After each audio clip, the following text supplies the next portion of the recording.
How's it going, everyone? T88 here, and today I'm going to be going over the Brownie 504X. Now, this will not be a traditional review. It's not going to be a longer video. This is just going to be a quick overview of this really old reel. This is a 33-year-old reel. My brother-in-law bought it back in 1990 when he was approximately 13 years old. He had it for all those years, hasn't fished with it in about 15 years, and he gave it to me because it could not even spin.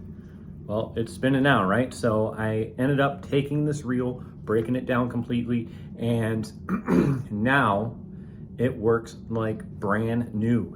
And this reel ended up having about 20 yards worth of line tangled up underneath the spool and even went into the gears.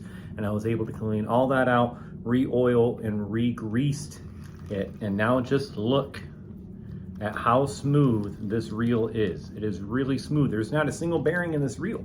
So the reason why I wanted to do an overview of this is you don't need a lot of bearings in your reel to have it to be smooth.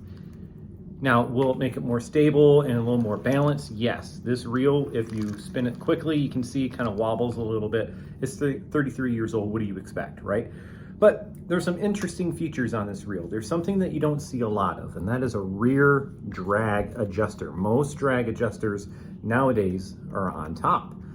That allows for higher pounds per pound drags. These old school ones, even though this is a 1000 equivalent size, this is probably, I don't know the exact drag. I can't find too much information on this Browning reel because when was the last time Browning made fishing reels in the US? They do sell reels in the European market, but not in the US.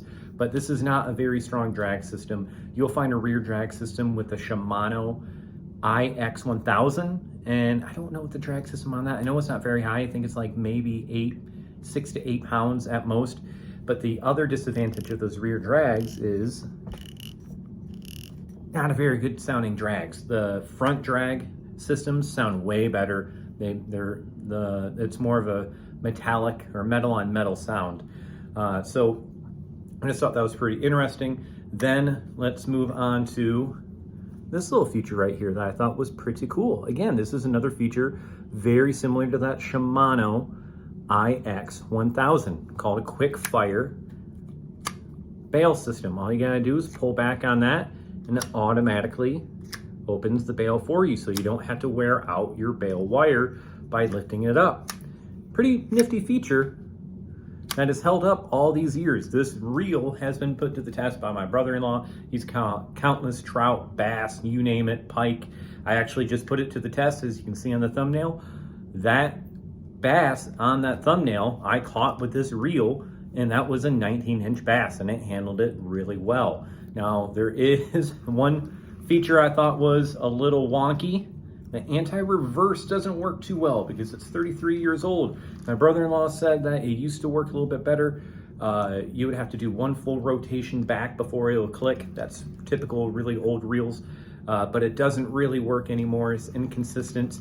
I've reached out to a couple different YouTubers, Want to Go Fishing, and what's the other?